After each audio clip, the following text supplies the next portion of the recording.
Hi, Crickellectuals. Welcome back to another free hit episode where we give you a quick and clean update on what's happening in the world of Pakistan cricket. And we have a few updates for you today. So first, we're going to talk about the Australian squad that's coming to visit Pakistan and the games that Australia is going to be playing in Pakistan to kick off that test series. We're also going to talk about the squad that the Australian Cricket Board announced that's going to be visiting Pakistan.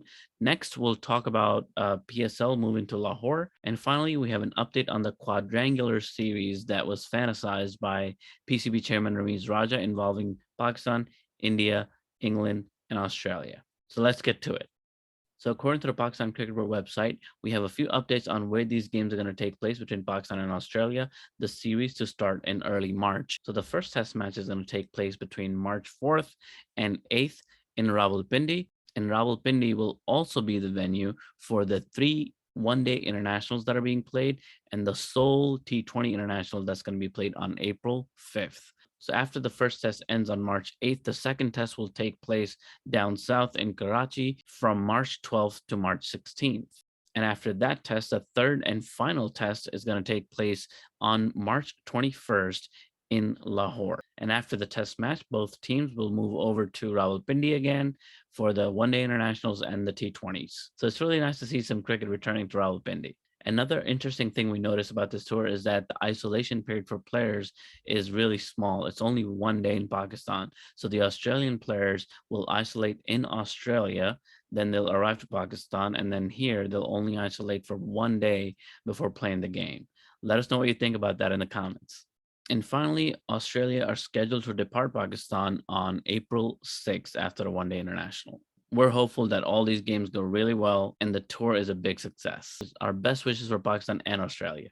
I personally can't wait for this series because it's been over 20 years since Australia visited Pakistan, and it's been a really long time since we saw a good ODI and a test series between Australia and Pakistan. So exciting cricket ahead. I can't wait. Now, the second news story on our list today is the players that are going to be visiting from the Australian side. As you'll recall, everyone was worried that Australia was not going to send a full strength team to Pakistan because of security concerns. So now we have the team, and after having taken a look at it, this is a full-strength Australian team. We have all the key players coming to visit Pakistan, and that's really exciting news too. So we're really on for a very good, tough series ahead. And here are some of the key players. We have Pat Cummins, the captain. We have Scott Bowen, Ashton Agar, Alex Carey, the wicketkeeper, Cameron Green, Marcus Harris, Josh Hazelwood is also going to be coming, so that's great. Travis Head, Josh Inglis, he's also coming. Usman Khwaja, I'm really excited to see him play in Pakistan. We have Mitchell Marsh, Steve Smith, Mitchell Stark, David Warner. I mean, all of the big names that you associate with the Australian cricket team are all coming, and that's really exciting. Just want to applaud Australia for having the confidence in Pakistan and making the right call to sending their full-strength team to Pakistan. Pakistan deserves nothing less, and the cricket fans deserve nothing less. So this is a great sign and a great move from Australia. Now, on to our third story of the day, which is regarding PSL. So the PSL matches that were supposed to take place in Karachi have all taken place. They're all completed successfully, and the teams have now moved on to Lahore. And the first match for PSL Lahore leg is going to take place on February 10th between Multansultans and peshawarzalmi. So really exciting PSL days ahead.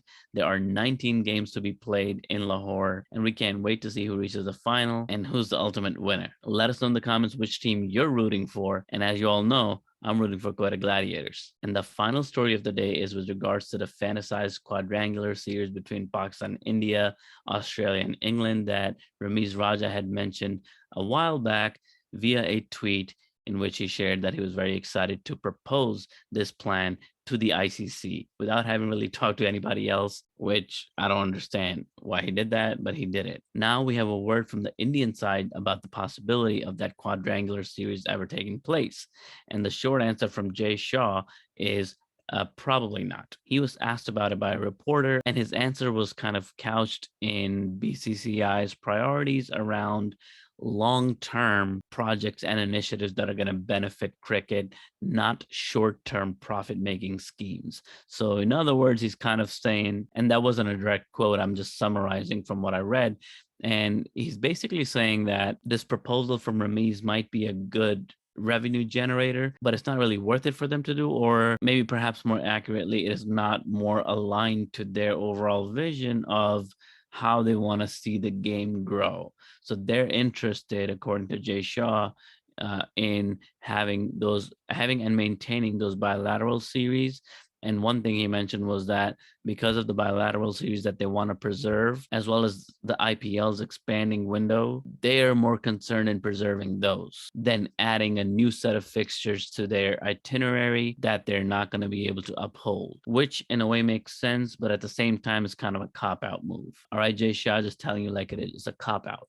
So again, cricket being political, unfortunately, to the detriment of the fans, they are making an excuse already without even starting a full conversation that is going to conflict with their existing itineraries of the bilateral series as well as the IPL schedules, which is a lame excuse because obviously that's not something that a handful of really smart people in a room can't figure out. So BCCI really needs to give the fans what they want and stop with the nonsense because this is ridiculous and nobody buys this excuse. So get it together, BCCI, and put together a series that is actually going to be competitive and played between the top teams of the world. We've already seen what your bilateral series have produced. They haven't done your team much good. So anyway, and on that note, we're going to wrap up today's episode. Let us know what you think in the comments below. And until next time, this is your host, Jay, signing out. Peace.